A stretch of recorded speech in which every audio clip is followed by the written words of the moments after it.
I've seen plenty of parents go through the 20-minute, oh, mommy loves you, I don't want to leave you. Oh, mommy hates going to work, I don't want to leave you. She will not let her mother even go to the bathroom. She has to like follow her into the bathroom. As long as there were toys and kids around, she could care less about whether or not we were in the room. So that would kind of be a bummer. I don't know. I wouldn't. I had separation anxiety when I was a kid. Hi, this is Mindy Roberts from the mommyblog.net, talking to you today about a rather tense situation, separation anxiety. Any of you who have or have had a child under 2, you know what I'm talking about. A friend once asked me, as her child was, I don't know, about 8.5 months old, she said, yeah, Mindy, you've had 3 kids. You gotta have a grip on this. So how long does separation anxiety last? And I said, let's see, almost 9 months. I have to carry the one. From about 9 months to 19 months is going to be its complete, total screaming peak. It's going to be scary for a long time, but everybody comes out fine. Mindy, you know, it was funny. I was listening to you talk about separation anxiety and the times and the ages that it tends to happen. My experience with Al has been actually very different. She was about 18 months old when we first put her in daycare, and I was really worried about the whole separation anxiety thing, so I thought I would just leave her there one day kind of as a trial run and just disappear for 20 minutes and see how she did and then come back.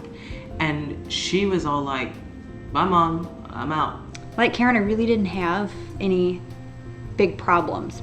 With both of my kids, we did the whole attachment parenting thing, just because it's just what I felt comfortable with doing. I didn't really read a whole bunch of books on it. I didn't try to be a hippie or anything. I just felt better parenting that way. I did read a little bit about that when Alex was born, mostly because she came home to us through adoption, and I had this theory, rightfully or wrongfully, that that my voice would be strange to her because she had been used to hearing her birth mother's voice in the womb. I definitely did a lot of things that were very sort of attachment parenting associated, and I don't know if that's why or if it's just that Alex is a pretty easygoing kid, because she really is. My friend, whose youngest daughter, just absolutely, she will not let her mother even go to the bathroom. She has to like follow her into the bathroom. She's like going through this phase where it's like she's sewn to her mother's head. So that would kind of be a bummer.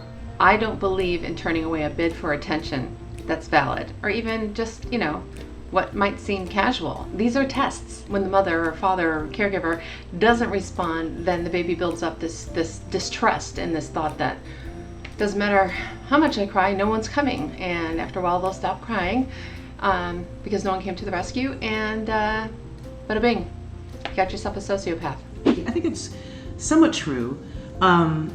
Certainly, I think probably we all agree that if our kid is scared or upset, that we should validate that.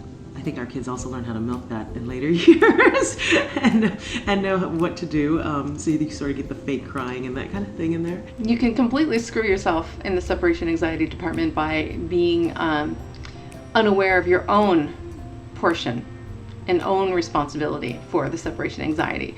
I've seen plenty of parents go through the 20-minute, oh, mommy loves you, I don't want to leave you. Oh, mommy hates going to work, I don't want to leave you.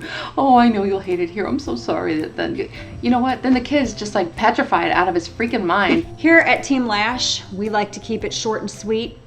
I don't like the whole big old long drawn out goodbye, and I know that when my parents drop my kids off or when we pick our kids up from my parents' house, my mother, God bless her, I just love her so much. My mom likes to do the big old long drawn out goodbyes, and my kids are just, oh Nana, when are we gonna see you again, and all that stuff. We did develop a few tricks. One is to make sure that anybody who takes care of the child spends a great deal of time with the child. For instance, none of this daddy only swoops in an emergency and then the kid freaks out because mommy's not there. You have to be replaceable in some way. We had a nanny from the time she was born, and the nanny eventually became our babysitter for a long time, so I think that also had something to do with it. She was never really left with strangers. Another thing is, whenever we had to leave a baby in daycare or with somebody while we went out for the evening, I gave them one of the t-shirts I slept in, or I slept with one of their cloth diapers or a blanket or something like that, so that they had something that smelled like me or smelled like their daddy, and they could kind of snuggle up to it, and that would help relax them. And that really made a big difference. What do you guys do? I bet your kids were attached. Come on, admit it. What'd you do? The conversation is happening now at momversation.com.